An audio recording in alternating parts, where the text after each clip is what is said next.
जय हिंद साथियों। मैं सुनील वर्नवाल सीजन अपने डीसीटी प्रोग्राम में आप लोगों का स्वागत करता हूं। साथियों, आज का हमारा पहला प्रश्न, चीन द्वारा जिस स्वदेशी विमान वाहक पोत का समुद्री परीक्षण किया गया वह है क्या? वह है शानडोंग। एक्चुअली हमें यह बताना है कि चीन ने हाल ही में एक स्वदेशी विमान वाहक पोत का परीक्षण किया है और वह कौन सा है? वह है शानडोंग।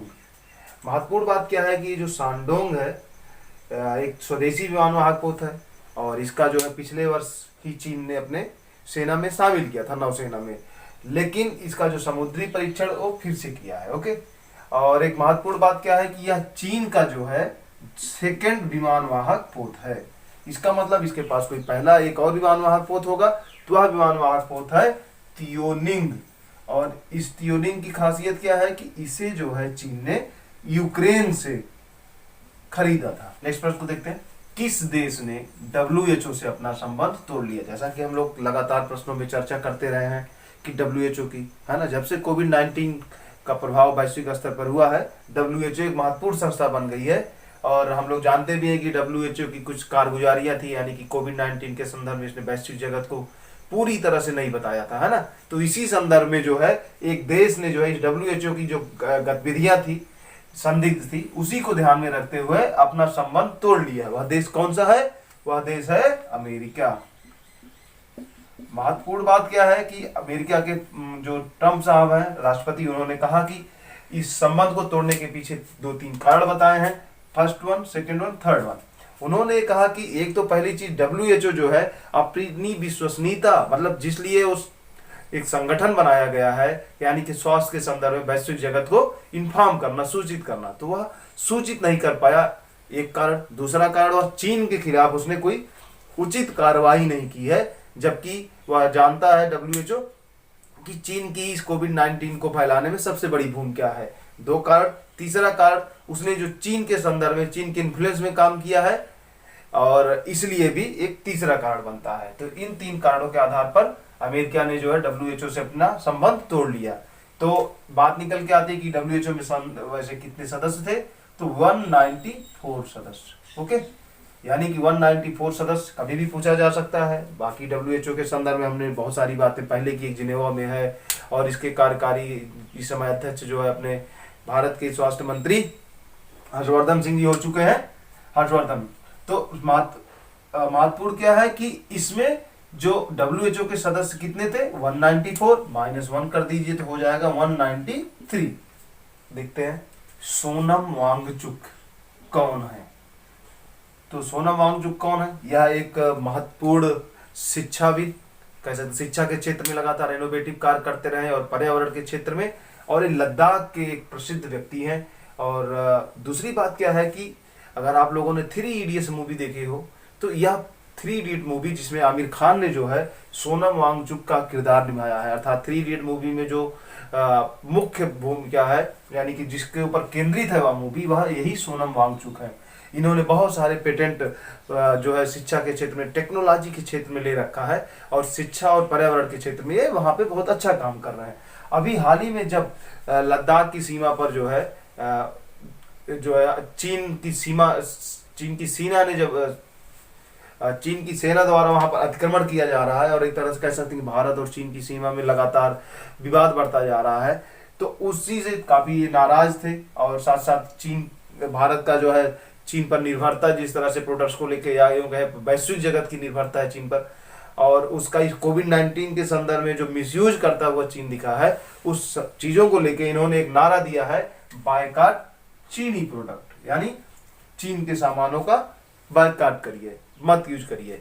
तो ये जो इन्होंने, सोनम वांगचुक ने ये ऑनलाइन एक मुहिम चलाई है, बायकॉट चाइनीज प्रोडक्ट्स, और इसको लगातार बहुत अप्रिशिएट किया जा रहा है। नेक्स्ट प्रश्न को देखते हैं, राजेंद्र कुमार की जीवनी, jubilee Kumar the life of superstar, अर्थात यह एक किताब है, the jubilee Kumar the life of superstar. और यह किताब किस पर केंद्रित है? राजेंद्र कुमार, जो कि फिल्म अभिनेता, रोमांटिक काल के, मतलब रोमांटिक हीरो माने जाते हैं राजेंद्र कुमार, पुराने जमाने के हीरो है, दिलीप कुमार के समय के हीरो है। और तो इनका जो है, इन्हीं की एक जीवनी लिखी गई है, किसके द्वारा? तो वह लिखने वाली लेखिका कौन है? सीमा सोनिक। महत्वपूर्ण क्या है कि सीमा सोनिक ने राजेंद्र कुमार की जीवनी लिखी है। किस नाम से? इस नाम से, जुबली कुमार। आप राजेंद्र कुमार को जुबली कुमार से जोड़ लीजिए, the life of a superstar.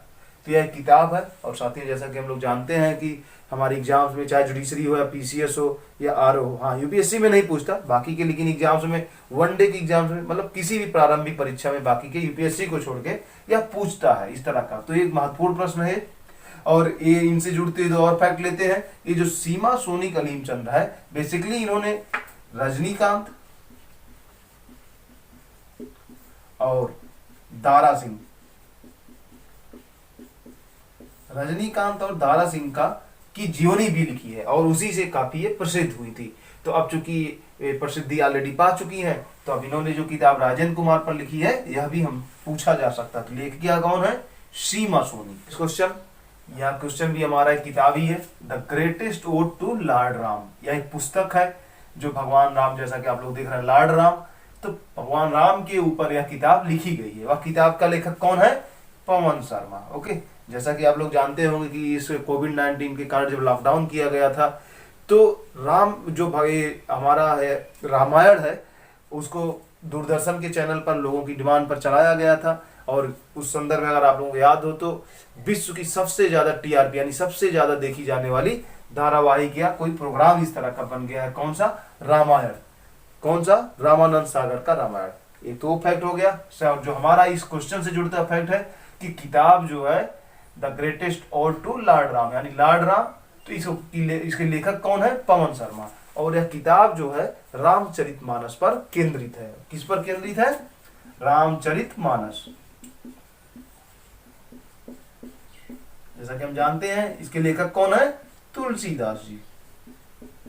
और अवधि के यानी तुलसीदास का जो कार्यकाल कौन सा था? अकबर के कार्यकाल में ये मिलते हैं। ठीक है, नेक्स्ट प्रश्न देखते हैं।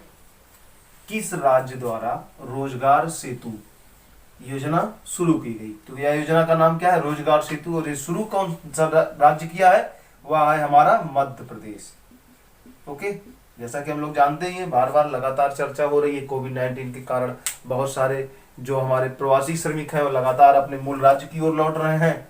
तो उन्हीं मूल राज्यों की ओर लौट रहे हैं, तो उन्हें उनकी स्किल के आधार पर किसे? श्रमिकों को, यानी आप कह सकते हो श्रमिक हो गया।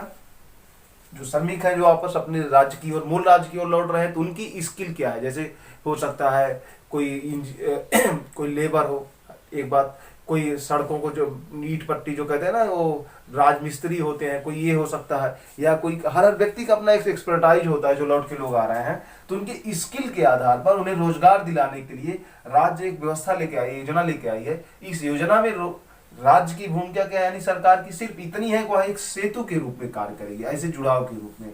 किसके बीच में? ये श्रमिक हो गए और ये हो गए नियोक्ता। ओके, नियोक्ता का मतलब क्या होता है? नियोक्ता का मतलब होता है जो रोजगार देते हैं। जैसे आप देखते हो सड़क बनती है, सड़क बनाने या मकान, बड़े बड़े भवन, जो सरकारी बिल्डिंग है या सब जो बनते हैं, उसमें होता क्या है? उसमें एक ठेकेदार होता है, वही ठेका लेता है सरकार से, उसके बाद वह लोगों को काम देता है।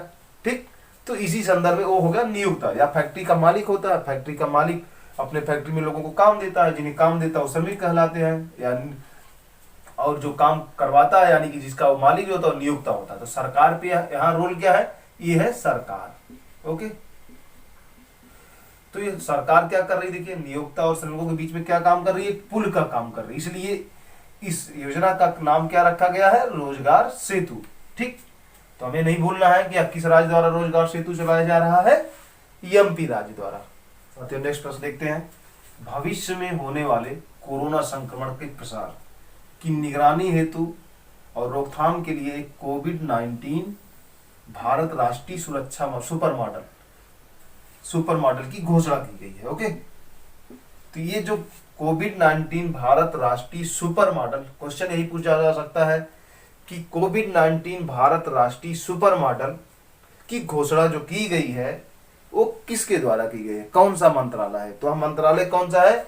विज्ञान और प्रौद्योगिकी मंत्रालय, साइंस और टेक्नोलॉजी विभाग। ओके, तो ये जो विभाग एक्चुअली इसके द्वारा एक व्यवस्था क्यों की गई है, जैसा कि अब आप लोग देख रहे हैं कि अब धीरे धीरे चीजें खुलने लगी, यानी लॉकडाउन को हटाया जा रहा, और लॉकडाउन को जैसे जैसे हटाया जा रहा है वैसे ही संक्रमण बहुत तेजी से फैलता जा रहा है। जैसे दिल्ली में ही लगातार 1100 1000 से ऊपर चीजें चलने संक्रमण के केसेज आने लगे हैं। ऐसे ही आप देखें ग्रामीण सेक्टर में भी लगातार संक्रमण के केसेज बढ़ते जा रहे हैं। तो उसी को ध्यान में रखते हुए यह कोविड-19 भारत राष्ट्रीय सुपर मॉडल लाया गया है। इसमें होना एक्चुअली होगा क्या कि जो विभिन्न केरल का मॉडल है, फिर एक छत्तीसगढ़ का मॉडल है, फिर एक हमारे उत्तर प्रदेश में एक आगरा मॉडल निकल के आया था, ऐसे एक राजस्थान के एक जिले का मॉडल आया था। तो ये जो मॉडल है एक्चुअली हुआ क्या है कि कोई एक क्षेत्र विशेष में जब कोविड-19 के जो पेशेंट होते हैं उन्हें रोक दिया जाता है, अचानक उनकी संख्या बढ़ने से रुक जाती है, तो उसे एक मॉडल के रूप में जाना जाता है कि आखिर ऐसा कैसे उस व्यवस्था बनाई गई कि वहां पे संक्रमित जो पेशेंट थे उनकी संख्या रोकी जा सकी। तो विभिन्न मॉडलों का एक क्या करेगा यह विभाग इस योजना के तहत अध्ययन करेगा और उसका जो क्रक्स निकलेगा उससे एक समन्वित मॉडल का विकास किया जाएगा, ताकि पूरे देश में उसे लागू करके कोरोना संक्रमण का भविष्य में जो प्रसार होने वाला है उसे रोका जा सके। तो नेक्स्ट प्रश्न को देखते हैं, WHO प्लस कोस्टारिका। WHO तो आप जान ही रहे हैं। कोस्टारिका एक लैटिन अमेरिकी देश है। अभी हम इसकी भौगोलिक स्थिति के संदर्भ में चर्चा करेंगे, पहले प्रश्न को ये देख लेते हैं कि WHO प्लस कोस्टारिका ने संयुक्त रूप से कोविड-19 यानी कोरोना से लड़ने हेतु एक कार्यक्रम लॉन्च किया है। वह कार्यक्रम है क्या? वह कार्यक्रम है सी टेप। सी टेप का मतलब सी से होगा हमारा कोविड-19 टेक्नोलॉजी एक्सेस पूल। ओके, सी टेप यानी कोविड-19 टेक्नोलॉजी एक्सेस पूल। इसके कार्यक्रम का उद्देश्य क्या है? इस कार्यक्रम का एक मुख्य उद्देश्य है कि WHO और एक कोस्टारिका लगातार अन्य देशों को भी इस योजना में जोड़ रहे हैं, और इस योजना में जोड़ने के बाद एक समन्वित रूप से कोविड-19 से लड़ने के लिए यानी इससे बचने के लिए टीका, उपचार और अन्य जो भी व्यवस्था हो सकती है उसके संदर्भ में शोध करना है और प्लस दवा का विकास करना है। ठीक है, अगर आपको याद हो तो अमेरिका में भी एक इस तरह की हमने लास्ट टू लास्ट चर्चा की थी कि ऐसे ही कुछ इस तरह का एक व्यवस्था अमेरिका द्वारा भी शुरू किया गया है। ओके, तो एक चीज और महत्वपूर्ण बात की अब वर्तमान में जब ये शुरू किए गए कार्यक्रम तो इसमें 30 से अधिक देश और बहुत सारे अंतर्राष्ट्रीय संगठन इससे जुड़ भी चुके हैं, जो संयुक्त रूप से काम करने लगे हैं और लगातार इससे अन्य देश भी जुड़ रहे हैं। ओके, तो हमें नहीं भूलना है कि जो सी टेप प्रोग्राम यानी कार्यक्रम शुरू किया गया किसके द्वारा? WHO और कोस्टारिका के द्वारा। अब हमें ये देखना है कि हम थोड़ा सा चर्चा कर लेते हैं। कोस्टारिका की बात आई है तो कोस्टारिका की भौगोलिक स्थिति, जब आप विश्व के मैप पर देखेंगे ऐसे आप देखेंगे, है ना, ये मान लीजिए अपना क्या हो गया, सॉरी, ये हो गया कनाडा, इधर अमेरिका, है ना, फिर ये हो गया मैक्सिको, ऐसे ही बहुत सारे देश आते हैं। तो ये आप देखेंगे और इधर देखिए, ओके, ये आप यहां जब देखेंगे कहां पे, सॉरी इस पे, ये अफ्रीका, सॉरी ये हो गया नॉर्थ अमेरिका, ये हो गया साउथ अमेरिका। साउथ अमेरिका को लैटिन अमेरिका कहा जाता है। यहाँ पे देखेंगे ना ये जुड़ता हुआ सा आपको जंक्शन दिखेगा, ये जो जुड़ते हैं यहाँ पे पनामा, पनामा के ऊपर ये है कोस्टारिका। ओके, जिस देश की हमने चर्चा की थी ये है कोस्टारिका। ठीक है, महत्वपूर्ण बात यहाँ पे क्या है भौगोलिक स्थिति में कि जो पनामा है, पनामा एक जल संधि कह सकते हैं कि ये देखिए अगर आप इसको ऐसे कर देंगे तो ये हो गया पनामा जल संधि है ना। पनामा को अगर ऐसे जोड़ेंगे तो कौन सा है? अटलांटिक, है ना, इधर कौन सा है? पैसिफिक सागर। ओके, तो पैसिफिक सागर और अटलांटिक महासागर को कौन सा है? पनामा जो है, सॉरी पनामा एक नहर खोदी गई है। पनामा नहर जो है अटलांटिक महासागर और प्रशांत महासागर को जोड़ती है। इसे अलग करती है तो अलग करती है किसको? साउथ अमेरिका और नॉर्थ अमेरिका को। तो हमें ये ध्यान रखना है कि हाँ पनामा के ठीक ऊपर है कोस्टारिका, जिसने एक कार्यक्रम सी पैट को शुरू किया है WHO के साथ मिलकर। नेक्स्ट प्रश्न को देखते हैं, विश्व तंबाकू निषेध दिवस। ओके, यानी कि तंबाकू का सेवन नहीं करना है, क्यों? क्योंकि हानिकारक होता है स्वास्थ्य के लिए। तो विश्व तंबाकू निषेध दिवस कब मनाया जाता है? तो हमारा मनाया जाता है कब? 31 मई को। ओके। और महत्वपूर्ण बात क्या है कि इसे मनाने का जो कार्य है, यानी कि इसे जो घोषित किया गया था, पहली बार मनाया गया था 1987 में, और किसके द्वारा? WHO के द्वारा। ओके। एक महत्वपूर्ण बात क्या है, जैसा कि हम बाकी के बात करते हैं कि विश्व स्वास्थ्य दिवस, विश्व भूख दिवस, है ना, अब लगातार चीजें चल रही थी, वो यूएनओ द्वारा घोषित होता, बट यहाँ पे विश्व तंबाकू दिवस, चूंकि यह स्वास्थ्य को प्रभावित ज्यादा तेजी से करता है, इसलिए WHO के द्वारा इसकी घोषणा की गई थी। कब? 1987 में पहली बार यह मनाया गया था, और यार WHO एक तरह से इसको मॉनिटरिंग करता है। एक महत्वपूर्ण बात ये निकल के आई कि जब तंबाकू, यानी कि ये हो गया विश्व तंबाकू दिवस पे हमने चर्चा कर ली, कौन मनाता है, कब से शुरू हुआ, तो तंबाकू के संदर्भ में कुछ और बातें करते हैं। ओके। तंबाकू का उत्पादन, ठीक है, तंबाकू का उत्पादन विश्व में अगर हम देखते हैं तो सर्वाधिक कौन सा देश करता है? वह है चीन। नंबर 2 पर कौन है? भारत। ओके। और जब हम इसी के उत्पादन की बात करते हैं भारत में, तो हमारा जो सर्वाधिक उत्पादन करने वाला राज्य है वो कौन सा है? आंध्र प्रदेश। तो साथियों, ये जो दो बातें हैं इसे जरूर याद रखिएगा, और ये एक महत्वपूर्ण क्वेश्चन आपका है। तो नेक्स्ट प्रश्न पर आते हैं। कैग द्वारा जारी आंकड़ों के अनुसार 2019-20 में भारत का राजकोषीय घाटा कितना अनुमानित है? दरअसल आप लोग जानते हैं कि बजट में या हर वर्ष एक राजकोषीय घाटे की बात की जाती है, जो सबसे बड़ा घाटा होता है। तो ये घाटा जो है पहले 3.8 संशोधित करके किया गया था। ओके। लेकिन जब बाद में पहले 3.17 था, फिर बाद में उसे संशोधित करके विभिन्न समस्याओं को देखते हुए 3.8 किया गया था। लेकिन अभी हाल ही में कैग ने एक आंकड़ा जारी किया है, उसके अनुसार अब जो है देश का राजकोषीय घाटा कितना पहुंच गया है? 4.59%। ओके। और कैग ने इसका मुख्य कारण बताया है कि जो राजस्व की उगाही है, यानी कि राजस्व का जो कलेक्शन है वह सही तरीके से नहीं हो पाया या नहीं हो पाया ठीक से, इसलिए जो है राजकोषीय घाटा 4.59 हो गया है, अर्थात बढ़ गया है। मतलब इसका कारण क्या है कि राजकोषीय घाटा बढ़ने का कारण आय में कमी है, अर्थात हम राजस्व इकट्ठा नहीं कर पाए बल्कि व्यय नहीं। ओके। महत्वपूर्ण बात क्या है कि इस कैग के संदर्भ में कुछ और बातें लेते हैं। ये जो कैग है हमारा एक संवैधानिक निकाय है, और इसकी चर्चा जो है अनुच्छेद 148 में की गई है। ओके। हिंदी में कहें तो नियंत्रक महालेखा परीक्षक के नाम से जाना जाता है। अनुच्छेद 148 के द्वारा इसकी नियुक्ति होती है ना। सेकेंड वन, इस पर जो भी व्यक्ति नियुक्त होता है, यानी कि जो नियंत्रक महालेखा परीक्षक होता है, वह या तो 5 वर्ष या फिर 65 वर्ष, यानी इसका कार्यकाल होता है। ठीक है। और वर्तमान में जो है वह है राजीव महर्षि। नेक्स्ट प्रश्न पर आते हैं। युवाओं के लिए जिम्मेदार AI अर्थात आर्टिफिशियल इंटेलिजेंसी, युवाओं के लिए जिम्मेदार आर्टिफिशियल इंटेलिजेंसी एक कार्यक्रम जो है शुरू किया गया है भारत सरकार द्वारा, और यह किस मंत्रालय के द्वारा शुरू किया गया है? वह मंत्रालय है केंद्रीय इलेक्ट्रॉनिक और इंफॉर्मेशन टेक्नोलॉजी, सूचना प्रसारण मंत्रालय। ओके। तो एक महत्वपूर्ण बात ये हो गया कि यह कार्यक्रम कौन शुरू किया? केंद्रीय इलेक्ट्रॉनिक और IT मंत्रालय। ये समझ में भी आ जाएगा चूंकि आर्टिफिशियल इंटेलिजेंसी का मामला है। लेकिन महत्वपूर्ण है कि यह योजना लाई क्यों गई?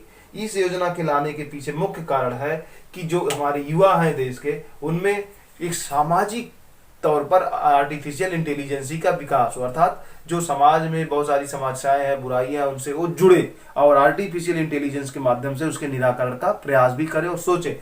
इसके लिए जो व्यवस्था की गई है कि सभी सरकारी स्कूल, यानी केंद्रीय और राज्य स्तर पर जो सरकारी स्कूल संचालित हो रहे हैं, उसमें 8 से 12 क्लास, कौन सा क्लास? 8 से 12 के क्लास के बच्चों को, यानी युवाओं को इस योजना के माध्यम से, इस कार्यक्रम के माध्यम से जोड़ा जाएगा। साथियों, आज का हमारा अंतिम प्रश्न भारतीय राष्ट्रीय भुगतान निगम द्वारा शुरू की गई चैटबॉट है। जैसा कि हम लोग जानते हैं चैटबॉट क्या होता है। चैटबॉट एक व्हाट्सएप पे या कुछ इस तरह के जो सोशल साइट्स होते हैं वहां पर मिलता है, और वहां के माध्यम से आप जो है चैट के माध्यम से इस जो भी इसे स्टार्ट करता है या जो इसका ऑनर होता है चैटबॉट का, उससे आप लगातार चैट करके चीजों को, अपनी इंफॉर्मेशन आप कलेक्ट कर सकते हैं। तो जो एक चैटबॉट शुरू किया गया किस नाम से, वो है पाई, PAI। ठीक है। इस नाम से राष्ट्रीय भुगतान निगम ने शुरू किया है। तो ये हो गया ए। लेकिन हमारे लिए महत्वपूर्ण क्या है कि भारतीय राष्ट्रीय भुगतान निगम के संदर्भ में भी थोड़ी सी जानकारी ले लेते हैं।